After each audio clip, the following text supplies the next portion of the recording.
Um grande olá a todos. Hoje a gente está aqui para ver os problemas com a segurança humana. Tá? Então, no vídeo anterior, a gente viu os conceitos de segurança humana, o que é segurança humana, e hoje a gente vai ver um pouco dos problemas que aparecem com isso.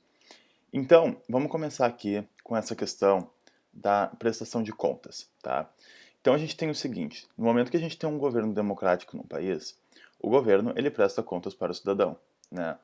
Mesmo que nós não tenhamos um governo democrático, o governo ele ainda tem que prestar certas contas para o cidadão. Ele pode ser deposto, pode ter um golpe. Né? As pessoas elas têm um certo poder contra o governo, né? Porque elas têm que aprovar ou rejeitar. Apesar de que esse processo democrático, digamos assim, seja um pouco mais difícil em alguns países do que outros, ainda assim a gente vê que existe uma certa prestação de contas, né? Tem uma responsabilidade do governo para com os cidadãos.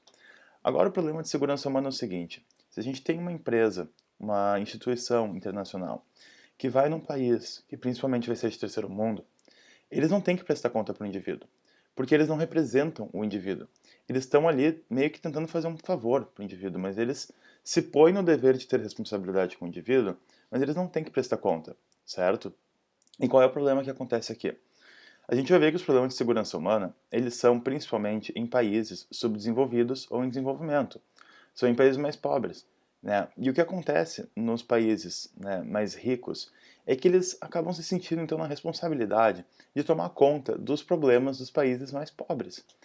E isso pode ser um problema, porque a gente acaba, na verdade, o princípio da segurança humana, né, o que diz nos princípios, é que eles querem empoderar os indivíduos, né, eles querem dar mais poder para cada indivíduo.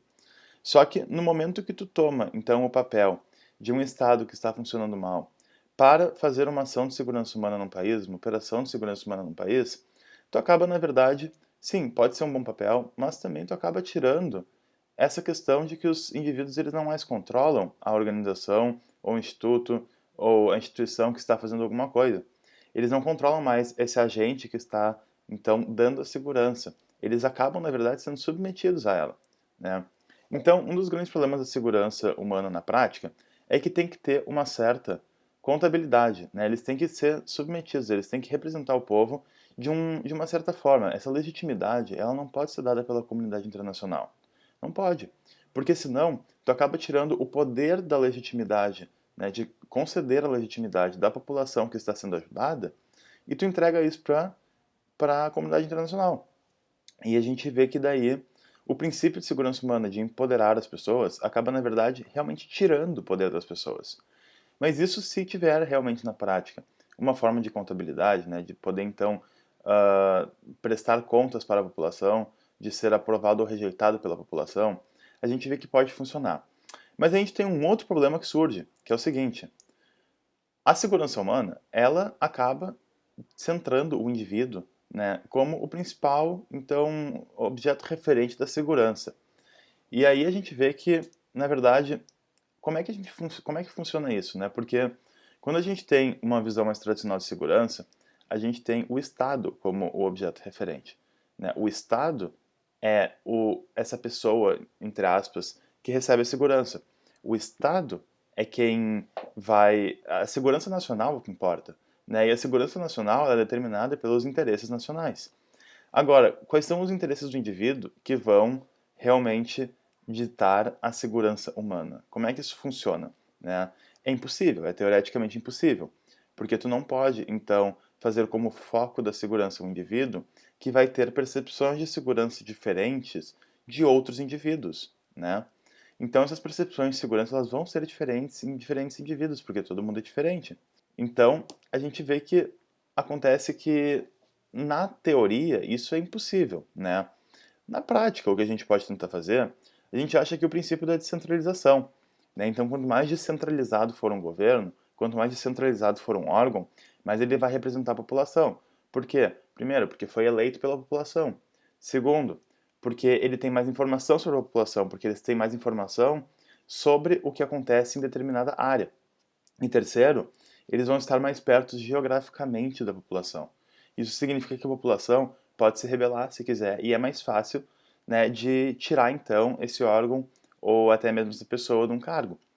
Então, o que acontece aqui é o seguinte: a gente não só tem que ter uma prestação de contas para o indivíduo, mas a gente também tem que servir na segurança humana aos princípios de segurança de cada indivíduo. E isso só é atingível através de um sistema com prestação de contas descentralizado na realidade.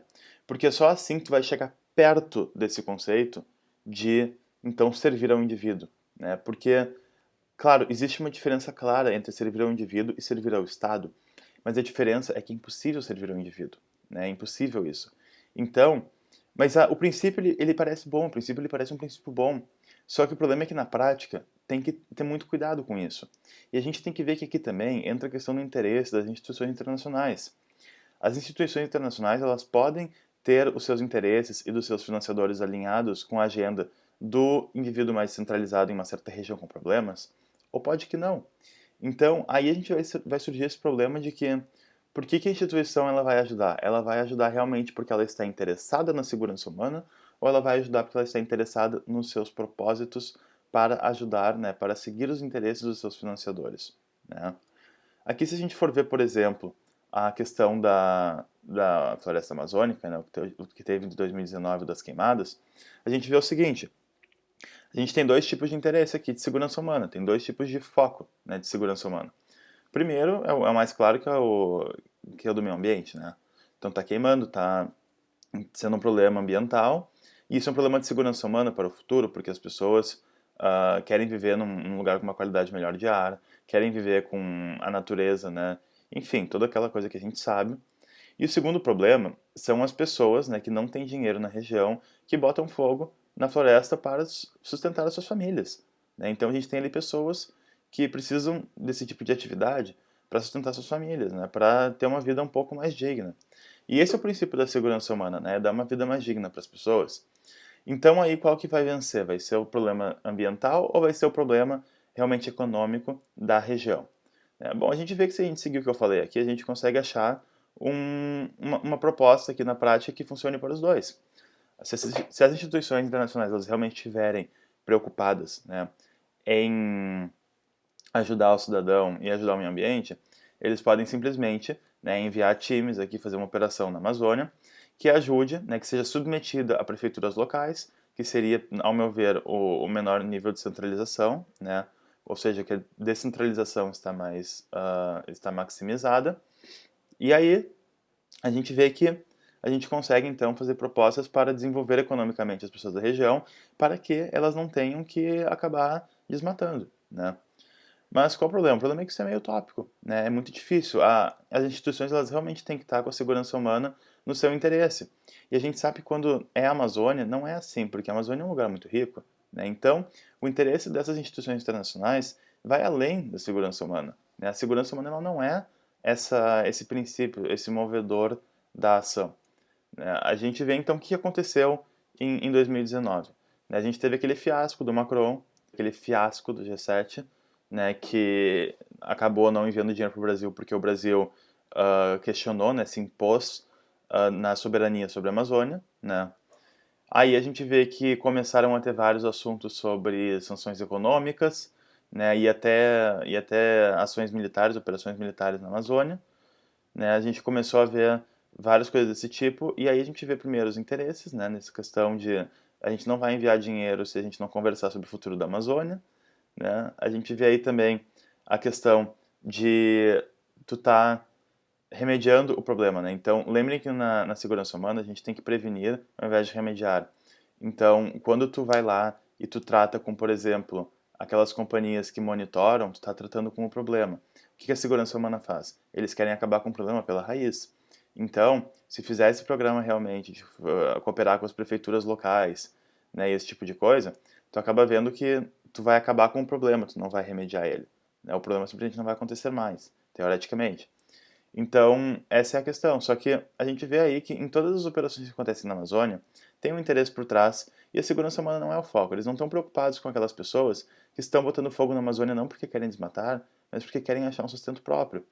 Então, esse é o problema e é assim que ele tem que ser abordado. E esse é o princípio da segurança humana, entendeu? Tu não vai ir contra o criminoso, tu vai proporcionar uma qualidade de vida para que ele não se torne um criminoso, entendeu? E é assim que funciona, mas aí a gente tem que ver realmente que a comunidade internacional ela tem que aceitar a se submeter a uma prestação de contas no nível mais descentralizado local, porque é só assim que a gente vai chegar perto do que seria o conceito de segurança humana. Tá legal? Espero que tenha ficado claro. Se vocês tiverem dúvidas, podem perguntar aqui. Um ótimo dia a todos e até o nosso próximo vídeo.